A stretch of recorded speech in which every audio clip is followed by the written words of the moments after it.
Comitato no nucleo no scorie, Bastiano cum postu.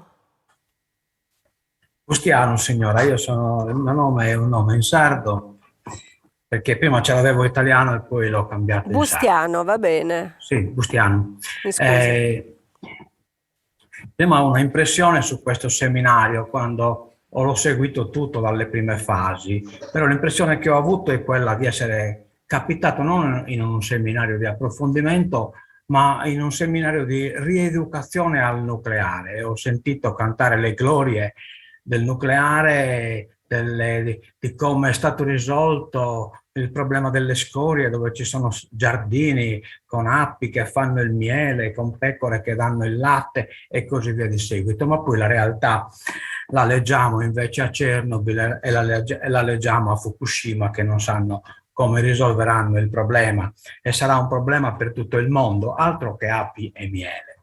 Ma io voglio entrare subito nel merito, perché la questione per la Sardegna è una questione veramente seria, e noi che siamo generazione vivente abbiamo un forte carico generazionale, cioè dipende da noi cosa trasmettere ai nostri successivi sardi, insomma ai nostri figli, ai nostri nipoti, pronipoti e così via.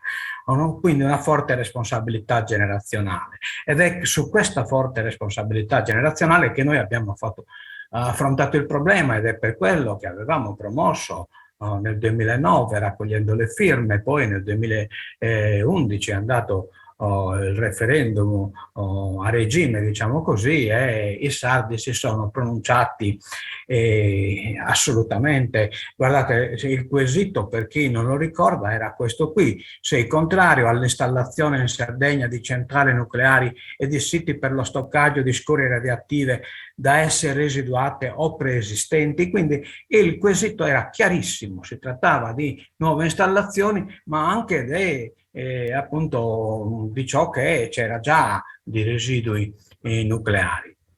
Ma lo dice anche la vostra grafico a torta che avete presentato, dove il 35% delle osservazioni vengono dalla Sardegna. Vuol dire che in questo popolo l'allarme è veramente grande, ed è grande perché non solo ci sono delle motivazioni che hanno illustrato già chi mi ha preceduto, specialmente nella relazione della Regione, sono ben elencati e ben circostanziati, e da cui si vede che il territorio sardo è escluso dall'incrocio dei seguenti criteri esclusivi: CE 5, CE 12, CE 13, CE 14, CE 15, e dai seguenti criteri di approfondimento: CA4, CA8, CA10, CA11 e CA13. Ma è sul criterio CA11 che mi voglio soffermare.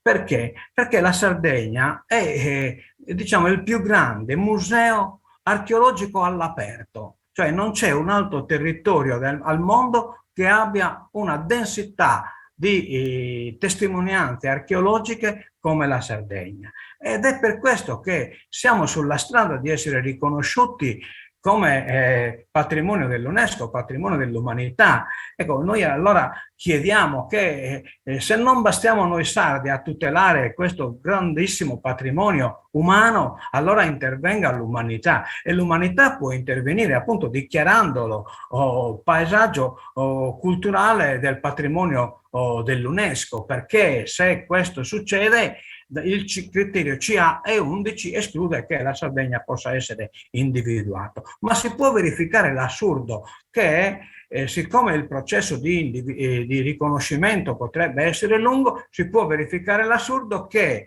nel frattempo la Sogin decida di identificare la Sardegna per il deposito unico delle scorie nucleari. Sarebbe una beffa per il nostro popolo, che beffe ne ha subite abbastanza, e anche molto gravi.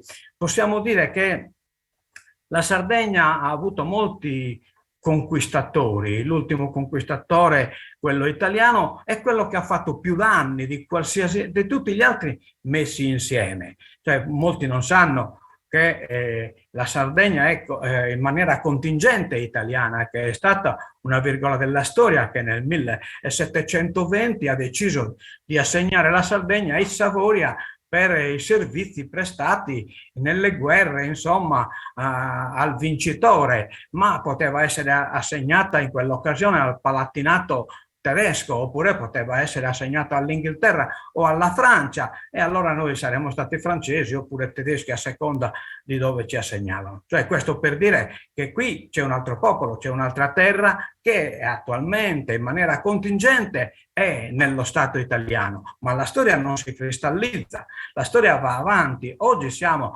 all'interno dello Stato italiano, ma domani dove saremo? Non lo so.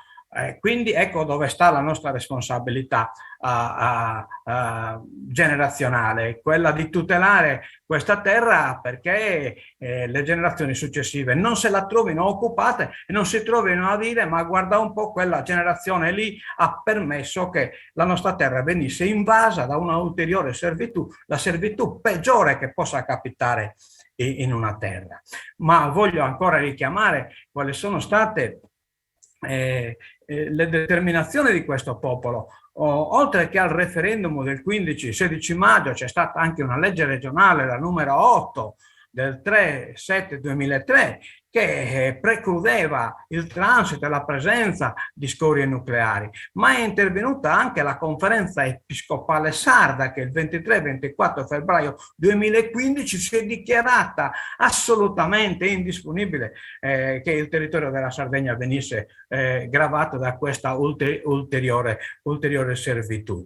Quindi ecco che qui c'è un popolo che ha sotto responsabilità il suo territorio e se lo vede usato come discarica da uno Stato che non ha ancora capito il valore di questa terra. Guardi, in Sardegna arrivano 300.000 tonnellate di fumi di acciaieria. Ma sa cosa sono i fumi di acciaieria? Sono i residui di tutte le acciaierie d'Europa, della Grecia e così via, che arrivano in Sardegna perché nessuno più le voleva. E con quale scusa arrivano? Con la scusa di una ulteriore lavorazione.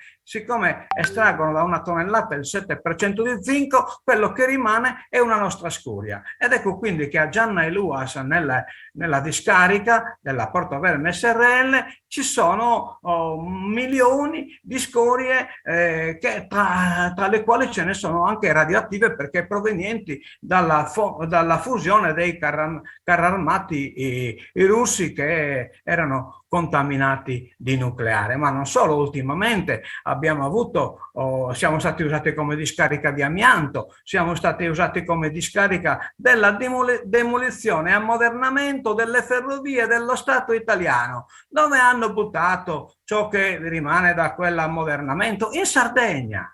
I fanghi nocivi li stavano portando in Sardegna e per fortuna siamo riusciti a fermarli e quelli non stanno arrivando più. E adesso ci sentiamo addosso la spada di Damocle delle scorie nucleari. Ma stiamo scherzando? Guardi, siccome questa questione è seria, io seriamente vi parlo.